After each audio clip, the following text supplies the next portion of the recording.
ಭಾರತದ ದಕ್ಷಿಣ ಭಾಗದಲ್ಲಿರುವ ತಮಿಳುನಾಡಿನ ಮದುರೈ ನಗರದಲ್ಲಿ ನೆಲೆಗೊಂಡಿರುವ ಮೀನಾಕ್ಷಿ ಅಮ್ಮನ್ ದೇವಸ್ಥಾನವು ಭಾರತದ ಅತ್ಯಂತ ಪ್ರಸಿದ್ಧ ಮತ್ತು ಅದ್ಭುತ ದೇವಾಲಯಗಳಲ್ಲಿ ಒಂದು. ಈ ದೇವಾಲಯವು ಕೇವಲ ಭಕ್ತಿಯ ಕೇಂದ್ರವಲ್ಲ, ಇದು ಒಂದು ವಾಸ್ತುಶಿಲ್ಪದ ಅದ್ಭುತ ಸಂಸ್ಕೃತಿಯ ಪ್ರತೀಕ ಮತ್ತು ಶಕ್ತಿಯ ಮೂಲವಾಗಿದೆ. ಪ್ರತಿ ವರ್ಷ ಲಕ್ಷಾಂತರ ಭಕ್ತರು ಇಲ್ಲಿ ಭೇಟಿ ನೀಡುತ್ತಾರೆ. ಈ ದೇವಸ್ಥಾನದ ವೈಶಿಷ್ಟ್ಯಗಳು ಮತ್ತು ರಹಸ್ಯಗಳು ಇಂದಿಗೂ ಜನರನ್ನ ಆಶ್ಚರ್ಯಗೊಳಿಸುತ್ತವೆ. ಮಧುರೈ ನಗರವು ಭಾರತದ ಅತ್ಯಂತ ಪ್ರಾಚೀನ ನಗರಗಳಲ್ಲಿ ಒಂದು. ಇದಕ್ಕೆ 2500 ವರ್ಷಗಳಿಗಿಂತಲೂ ಹೆಚ್ಚು ಇತಿಹಾಸವಿದೆ. ಈ ನಗರವನ್ನ ಟೆಂಪಲ್ ಸಿಟಿ ಎಂದು ಕರೆಯುತ್ತಾರೆ. ಈ ನಗರದಲ್ಲಿ ಮೀನಾಕ್ಷಿ ದೇವಸ್ಥಾನವೇ ಪ್ರಮುಖ ಆಕರ್ಷಣೆ. ಈ ದೇವಸ್ಥಾನವನ್ನ ಪಾಂಡ್ಯ ವಂಶದ ರಾಜರು ನಿರ್ಮಿಸಿದರು. ನಂತರ ನಾಯಕ ರಾಜರು ಅದನ್ನು ವಿಸ್ತರಿಸಿದರು. ಇಂದು ನಾವು ನೋಡುತ್ತಿರುವ ದೇವಾಲಯವು ಹಲವು ಶತಮಾನಗಳ ಶ್ರಮದ ಫಲವಾಗಿದೆ. ಮೀನಾಕ್ಷಿ ಅಮ್ಮನ್ ದೇವಸ್ಥಾನವು ದ್ರಾವಿಡ ಶೈಲಿಯ ವಾಸ್ತುಶಿಲ್ಪದ ಅತ್ಯುತ್ತಮ ಉದಾಹರಣೆ. ಈ ದೇವಾಲಯದಲ್ಲಿ ಒಟ್ಟು 14 ಗೋಪುರಗಳಿವೆ. ಅವುಗಳಲ್ಲಿ ಅತ್ಯಂತ ಎತ್ತರವಾದ ಗೋಪುರ ಸುಮಾರು 170 ಅಡಿ ಎತ್ತರವಾಗಿದೆ. ಈ ಗೋಪುರಗಳಲ್ಲಿ ಸಾವಿರಾರು ಬಣ್ಣ ಬಣ್ಣದ ಶಿಲ್ಪಗಳು ಕಂಡುಬರುತ್ತವೆ. ಈ ಶಿಲ್ಪಗಳು ದೇವತೆಗಳು, ಪುರಾಣ ಕಥೆಗಳು ಮತ್ತು ಸಂಸ್ಕೃತಿಯನ್ನು ಪ್ರತಿಬಿಂಬಿಸುತ್ತವೆ. ದೇವಾಲಯದ ಪ್ರತಿಯೊಂದು ಭಾಗವು ನಿಖರವಾದ ವಿನ್ಯಾಸ ಮತ್ತು ಗಣಿತದ ಆಧಾರದಲ್ಲಿ ನಿರ್ಮಿಸಲಾಗಿದೆ. ಈ ದೇವಸ್ಥಾನದ ಪ್ರಮುಖ ಆಕರ್ಷಣೆಗಳಲ್ಲಿ 1000 ಸ್ತಂಭಗಳ ಮಂಟಪ. ಇಲ್ಲಿ ಇರುವ ಪ್ರತಿಯೊಂದು ಸ್ತಂಭವು ವಿಭಿನ್ನ ಶಿಲ್ಪಗಳಿಂದ ಅಲಂಕರಿಸಲಾಗಿದೆ. ಆಶ್ಚರ್ಯಕರ ಸಂಗತಿ ಏನೆಂದರೆ, ಕೆಲವು ಸ್ತಂಭಗಳನ್ನು ತಟ್ಟಿದಾಗ ವಿಭಿನ್ನ ಸಂಗೀತ ಶಬ್ದಗಳು ಬರುತ್ತವೆ. ಇದು ಆ ಕಾಲದ ಶಿಲ್ಪಿಗಳ ಕೌಶಲ್ಯವನ್ನು ತೋರಿಸುತ್ತದೆ ಮತ್ತು ಇಂದಿಗೂ ಇದು ವಿಜ್ಞಾನಿಗಳಿಗೆ ಒಂದು ಕುತೂಹಲಕರ ವಿಷಯವಾಗಿದೆ. ದೇವಾಲಯದ ಒಳಭಾಗದಲ್ಲಿರುವ ಗೋಲ್ಡನ್ ಲೋಟಸ್ ಪಾಂಡ್ ಅತ್ಯಂತ ಪವಿತ್ರ ಸ್ಥಳವಾಗಿದೆ. ಪುರಾತನ ಕಾಲದಲ್ಲಿ ಕವಿಗಳು ತಮ್ಮ ಕೃತಿಗಳನ್ನು ಇಲ್ಲಿ ಪರೀಕ್ಷಿಸುತ್ತಿದ್ದರು ಎಂದು ನಂಬಲಾಗಿದೆ. ಈ ಕೆರೆಯಲ್ಲಿ ಕಮಲ ಹೂಗಳು ಅರಳುತ್ತವೆ. ಇದು ದೇವಾಲಯದ ಶಾಂತಿ ಮತ್ತು ಪವಿತ್ರತೆಯನ್ನು ಹೆಚ್ಚಿಸುತ್ತದೆ. ಈ ದೇವಸ್ಥಾನದಲ್ಲಿ ಮೀನಾಕ್ಷಿ ಅಮ್ಮ ಮತ್ತು ಸುಂದರೇಶ್ವರ ದೇವರು ಪೂಜಿಸಲ್ಪಡುತ್ತಾರೆ. ಇದು ವಿಶೇಷವಾಗಿ ಶಕ್ತಿ ಮತ್ತು ಶಿವನ ಸಂಯೋಗದ ಪ್ರತೀಕವಾಗಿದೆ. ದಿನಪೂರ್ತಿ ಹಲವು ವಿವಿಧ ಪೂಜೆಗಳು ನಡೆಯುತ್ತವೆ. ಪ್ರತಿ ಪೂಜೆಯು ವಿಭಿನ್ನ ಮಹತ್ವವನ್ನು ಹೊಂದಿದೆ. ಮೀನಾಕ್ಷಿ ದೇವಸ್ಥಾನದಲ್ಲಿ ವರ್ಷ ಪೂರ್ತಿ ಅನೇಕ ಹಬ್ಬಗಳು ನಡೆಯುತ್ತವೆ. ಅದರಲ್ಲೂ ಪ್ರಮುಖವಾಗಿ ಮೀನಾಕ್ಷಿ ತಿರು ಕಲ್ಯಾಣೋತ್ಸವ. ಈ ಹಬ್ಬದಲ್ಲಿ ದೇವಿ ಮತ್ತು ಶಿವನ ವಿವಾಹವನ್ನು ಆಚರಿಸಲಾಗುತ್ತದೆ. ಸಾವಿರಾರು ಭಕ್ತರು ಈ ಹಬ್ಬದಲ್ಲಿ ಭಾಗವಹಿಸುತ್ತಾರೆ. ಈ ಸಮಯದಲ್ಲಿ ಮಧುರೈ ನಗರವು ಸಂಪೂರ್ಣ ಹಬ್ಬದ ವಾತಾವರಣದಲ್ಲಿರುತ್ತದೆ. ಭಕ್ತರ ನಂಬಿಕೆಯ ಪ್ರಕಾರ ಮೀನಾಕ್ಷಿ ಅಮ್ಮನ ದರ್ಶನದಿಂದ ಮನಸ್ಸಿಗೆ ಶಾಂತಿ ಸಿಗುತ್ತದೆ. ಅನೇಕರು ತಮ್ಮ ಸಮಸ್ಯೆಗಳ ಪರಿಹಾರಕ್ಕಾಗಿ ಇಲ್ಲಿ ಪ್ರಾರ್ಥನೆ ಮಾಡುತ್ತಾರೆ. ಈ ದೇವಸ್ಥಾನವು ಭಕ್ತಿ, ಶಾಂತಿ ಮತ್ತು ಶಕ್ತಿಯ ಕೇಂದ್ರವಾಗಿ ಪರಿಗಣಿಸಲಾಗಿದೆ. ಹೀಗಾಗಿ ಮೀನಾಕ್ಷಿ ಅಮ್ಮನ್ ದೇವಸ್ಥಾನವು ಕೇವಲ ಒಂದು ದೇವಾಲಯವಲ್ಲ, ಇದು ಒಂದು ವಾಸ್ತುಶಿಲ್ಪದ ಅದ್ಭುತ ಸಂಸ್ಕೃತಿಯ ಪ್ರತೀಕ ಮತ್ತು ಭಕ್ತಿಯ ಕೇಂದ್ರ. ನೀವು ಮಧುರೈಗೆ ಭೇಟಿ ನೀಡಿದರೆ ಈ ದೇವಾಲಯವನ್ನು ತಪ್ಪದೇ ನೋಡಿ. ಇದು ನಿಮಗೆ ಒಂದು ವಿಭಿನ್ನ ಆಧ್ಯಾತ್ಮಿಕ ಅನುಭವವನ್ನು ನೀಡುತ್ತದೆ. ಮೀನಾಕ್ಷಿ ಅಮ್ಮನ್ ದೇವಸ್ಥಾನದ ವೈಶಿಷ್ಟ್ಯಗಳನ್ನು ಇನ್ನಷ್ಟು ಆಳವಾಗಿ ಗಮನಿಸಿದರೆ ಇಲ್ಲಿ ಪ್ರತಿಯೊಂದು ಭಾಗವು ಒಂದು ವಿಶೇಷ ಅರ್ಥವನ್ನು ಹೊಂದಿದೆ. ದೇವಾಲಯದ ನಿರ್ಮಾಣದಲ್ಲಿ ಕೇವಲ ಕಲೆಯಷ್ಟೇ ಅಲ್ಲದೆ ಆಧ್ಯಾತ್ಮಿಕ ತತ್ವಗಳನ್ನು ಸೇರಿಸಲಾಗಿದೆ. ಗೋಪುರಗಳ ಮೇಲಿರುವ ಪ್ರತಿಯೊಂದು ಶಿಲ್ಪವೂ ಒಂದು ಕಥೆಯನ್ನು ಹೇಳುತ್ತದೆ. ಅವುಗಳಲ್ಲಿ ದೇವತೆಗಳು, ಅಸುರರು, ನೃತ್ಯ ಭಂಗಿಗಳು ಮತ್ತು ಪುರಾಣ ಘಟನೆಗಳು ಅತ್ಯಂತ ಜೀವಂತವಾಗಿ ಮೂಡಿಬಂದಿವೆ. ಈ ಶಿಲ್ಪಗಳನ್ನು ನೋಡಿದಾಗ ಆ ಕಾಲದ ಶಿಲ್ಪಿಗಳ ಕೌಶಲ್ಯ ಎಷ್ಟರ ಮಟ್ಟಿಗೆ ಉನ್ನತವಾಗಿತ್ತು ಎಂಬುದು ನಮಗೆ ತಿಳಿಯುತ್ತದೆ. ದೇವಾಲಯದ ಒಳಗಿನ ದಾರಿಗಳು ಮತ್ತು ಮಂಟಪಗಳು ಅತ್ಯಂತ ವಿಶಾಲವಾಗಿದ್ದು ಸಾವಿರಾರು ಭಕ್ತರನ್ನ ಒಂದೇ ಸಮಯದಲ್ಲಿ ಒಳಗೊಂಡಿರುವಂತೆ ವಿನ್ಯಾಸಗೊಳಿಸಲಾಗಿದೆ. ಇದು ಆ ಕಾಲದ ಎಂಜಿನಿಯರಿಂಗ್ ಸಾಮರ್ಥ್ಯವನ್ನು ತೋರಿಸುತ್ತದೆ. ದೇವಾಲಯದ ಗೋಡೆಗಳಲ್ಲಿ ಕಂಡುಬರುವ ಚಿತ್ರಗಳು ಪ್ರಾಚೀನ ಸಂಸ್ಕೃತಿ ಮತ್ತು ಪರಂಪರೆಯನ್ನು ಪ್ರತಿಬಿಂಬಿಸುತ್ತವೆ. ಅವುಗಳಲ್ಲಿ ಬಳಸಿರುವ ಬಣ್ಣಗಳು ಇಂದಿಗೂ ಮಂಕಾಗದೇ ಇರುವುದೇ ಒಂದು ಅದ್ಭುತವಾಗಿದೆ. ಈ ದೇವಸ್ಥಾನದಲ್ಲಿ ನಡೆಯುವ ಪೂಜೆ ವಿಧಾನಗಳು ಬಹಳ ನಿಯಮಬದ್ಧವಾಗಿವೆ. ಬೆಳಿಗ್ಗಿನಿಂದ ರಾತ್ರಿವರೆಗೆ ವಿಭಿನ್ನ ಕಾಲಗಳಲ್ಲಿ ವಿಭಿನ್ನ ರೀತಿಯ ಪೂಜೆಗಳು ನಡೆಯುತ್ತವೆ. ಪ್ರತಿಯೊಂದು ಪೂಜೆಯು ಒಂದು ವಿಶೇಷ ಮಹತ್ವವನ್ನು ಹೊಂದಿದೆ. ಭಕ್ತರು ತಮ್ಮ ಜೀವನದ ವಿವಿಧ ಸಮಸ್ಯೆಗಳ ಪರಿಹಾರಕ್ಕಾಗಿ ಇಲ್ಲಿ ಪ್ರಾರ್ಥನೆ ಮಾಡುತ್ತಾರೆ ಮತ್ತು ಅನೇಕರು ತಮ್ಮ ಅನುಭವಗಳಲ್ಲಿ ಇಲ್ಲಿ ಮಾಡಿದ ಪ್ರಾರ್ಥನೆಗಳು ಫಲಿಸಿದ್ದವೆಂದು ಹೇಳುತ್ತಾರೆ. ದೇವಾಲಯದ ವಾತಾವರಣವೇ ಒಂದು ವಿಭಿನ್ನ ಶಾಂತಿಯನ್ನು ನೀಡುತ್ತದೆ. ಒಳಗೆ ಪ್ರವೇಶಿಸಿದ ಕ್ಷಣದಿಂದಲೇ ಮನಸ್ಸು ನಿಧಾನವಾಗಿ ಶಾಂತವಾಗುತ್ತದೆ. ಇದು ಆ ಸ್ಥಳದ ಆಧ್ಯಾತ್ಮಿಕ ಶಕ್ತಿಯನ್ನು ಸೂಚಿಸುತ್ತದೆ. ಮೀನಾಕ್ಷಿ ದೇವಸ್ಥಾನವು ಕೇವಲ ಒಂದು ಧಾರ್ಮಿಕ ಸ್ಥಳವಲ್ಲದೆ ಒಂದು ಸಾಂಸ್ಕೃತಿಕ ಕೇಂದ್ರವೂ ಆಗಿದೆ. ಇಲ್ಲಿ ನಡೆಯುವ ಹಬ್ಬಗಳು ಮತ್ತು ಉತ್ಸವಗಳು ದಕ್ಷಿಣ ಭಾರತದ ಸಂಸ್ಕೃತಿಯನ್ನು ಜೀವಂತವಾಗಿಡುತ್ತವೆ.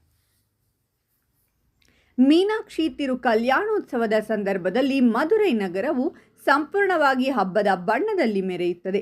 ರಸ್ತೆಗಳು ಅಲಂಕರಿಸಲಾಗುತ್ತವೆ. ಭಕ್ತರು ದೂರದೂರಿನಿಂದ ಬಂದು ಈ ಉತ್ಸವದಲ್ಲಿ ಭಾಗವಹಿಸುತ್ತಾರೆ. ಸಂಗೀತ, ನೃತ್ಯ ಮತ್ತು ಧಾರ್ಮಿಕ ಆಚರಣೆಗಳು ಒಂದೇ ಜಾಗದಲ್ಲಿ ನಡೆಯುತ್ತವೆ. ಇದು ಒಂದು ಅದ್ಭುತ ಅನುಭವವಾಗಿರುತ್ತೆ. ಇದಲ್ಲದೆ ಈ ದೇವಸ್ಥಾನವು ಸ್ಥಳೀಯ ಆರ್ಥಿಕತೆಯ ಮೇಲೂ ದೊಡ್ಡ ಪ್ರಭಾವವನ್ನು ಹೊಂದಿದೆ. ಸಾವಿರಾರು ಜನರಿಗೆ ಉದ್ಯೋಗವನ್ನು ನೀಡುತ್ತದೆ. ಪ್ರವಾಸೋದ್ಯಮದ ದೃಷ್ಟಿಯಿಂದ ಇದು ಅತ್ಯಂತ ಪ್ರಮುಖ ಸ್ಥಳವಾಗಿದೆ. ಭಾರತದಲ್ಲಷ್ಟೇ ಅಲ್ಲದೆ ವಿದೇಶಗಳಿಂದಲೂ ಅನೇಕ ಪ್ರವಾಸಿಗರು ಇಲ್ಲಿ ಬರುತ್ತಾರೆ. ಅವರು ಈ ದೇವಾಲಯದ ವಾಸ್ತುಶಿಲ್ಪ ಮತ್ತು ಸಂಸ್ಕೃತಿಯನ್ನು ನೋಡಿ ಆಶ್ಚರ್ಯಪಡುತ್ತಾರೆ. ಇದು ನಮ್ಮ ದೇಶದ ಪರಂಪರೆಯ ಮಹತ್ವವನ್ನು ಜಗತ್ತಿಗೆ ತೋರಿಸುತ್ತದೆ. ದೇವಾಲಯದ ಸಂರಕ್ಷಣೆ ಕೂಡ ಅತ್ಯಂತ ಮುಖ್ಯವಾಗಿದೆ. ಇಷ್ಟು ಹಳೆಯದಾದ ಈ ಕಟ್ಟಡವನ್ನು ಇಂದಿಗೂ ಉತ್ತಮ ಸ್ಥಿತಿಯಲ್ಲಿ ಉಳಿಸಿಕೊಂಡಿರುವುದು ಒಂದು ದೊಡ್ಡ ಸಾಧನೆ. ಇದಕ್ಕಾಗಿ ಸರ್ಕಾರ ಮತ್ತು ಸ್ಥಳೀಯ ಸಂಸ್ಥೆಗಳು ನಿರಂತರವಾಗಿ ಪ್ರಯತ್ನಿಸುತ್ತಿವೆ. ಪುನರುತ್ಥಾನ ಕಾರ್ಯಗಳು ಮತ್ತು ನಿರ್ವಹಣಾ ಕ್ರಮಗಳು ದೇವಾಲಯದ ಮೂಲ ಸೌಂದರ್ಯವನ್ನು ಉಳಿಸಿಕೊಳ್ಳಲು ಸಹಾಯ ಮಾಡುತ್ತಿವೆ. ಮೀನಾಕ್ಷಿ ಅಮ್ಮನ್ ದೇವಸ್ಥಾನದ ಇನ್ನೊಂದು ಪ್ರಮುಖ ಅಂಶವೆಂದರೆ ಇಲ್ಲಿ ಕಂಡುಬರುವ ಶಕ್ತಿ ಮತ್ತು ಭಕ್ತಿಯ ಅನುಭವ. ಅನೇಕ ಭಕ್ತರು ಇಲ್ಲಿ ಬಂದು ತಮ್ಮ ಜೀವನದಲ್ಲಿ ಬದಲಾವಣೆ ಕಂಡಿದ್ದಾರೆಂದು ಹೇಳುತ್ತಾರೆ.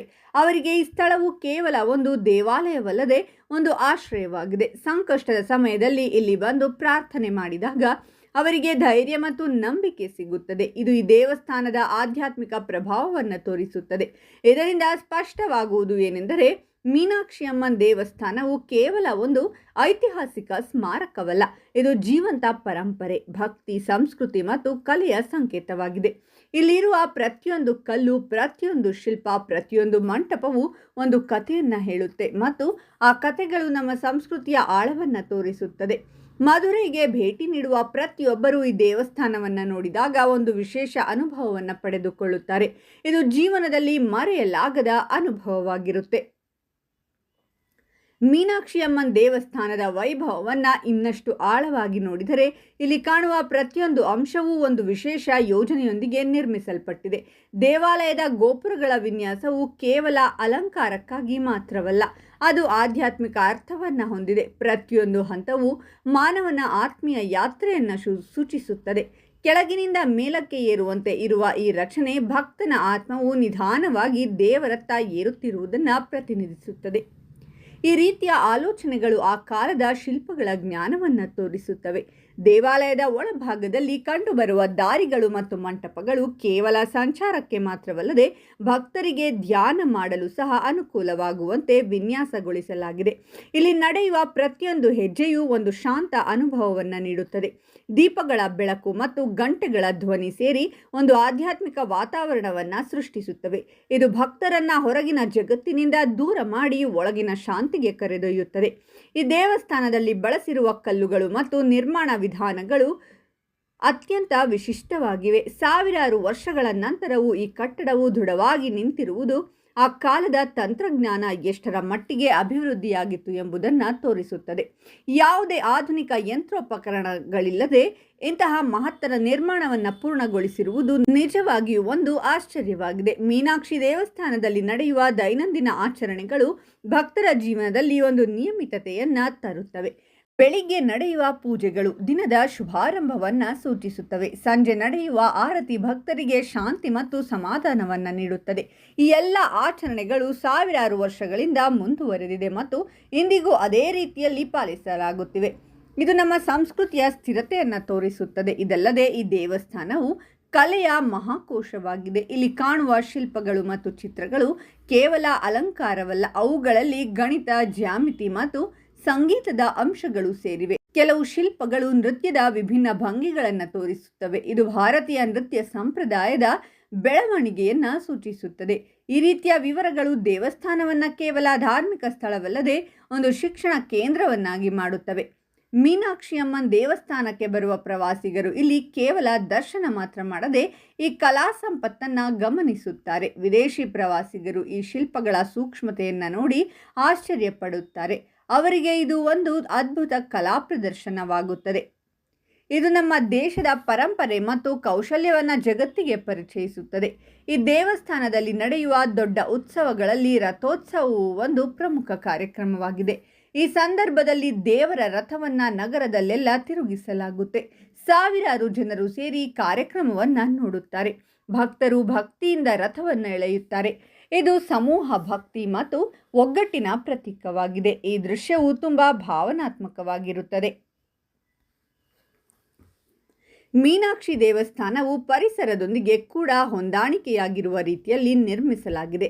ದೇವಾಲಯದ ಒಳಗಿನ ನೀರಿನ ವ್ಯವಸ್ಥೆ ಮತ್ತು ವಾತಾವರಣವನ್ನು ತಂಪಾಗಿಡುವ ವಿನ್ಯಾಸಗಳು ಆ ಕಾಲದ ಪರಿಸರ ಜ್ಞಾನವನ್ನು ತೋರಿಸುತ್ತವೆ.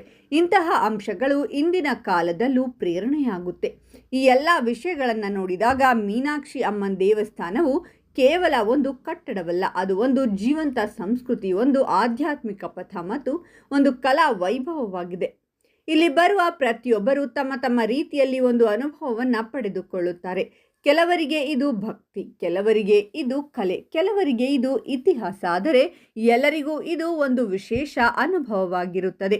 ಹೀಗಾಗಿ ಮೀನಾಕ್ಷಿ ಅಮ್ಮನ್ ದೇವಸ್ಥಾನವು ಭಾರತದ ಅತ್ಯಂತ ಮಹತ್ವದ ಪಾರಂಪರಿಕ ಸ್ಥಳಗಳಲ್ಲಿ ಒಂದು.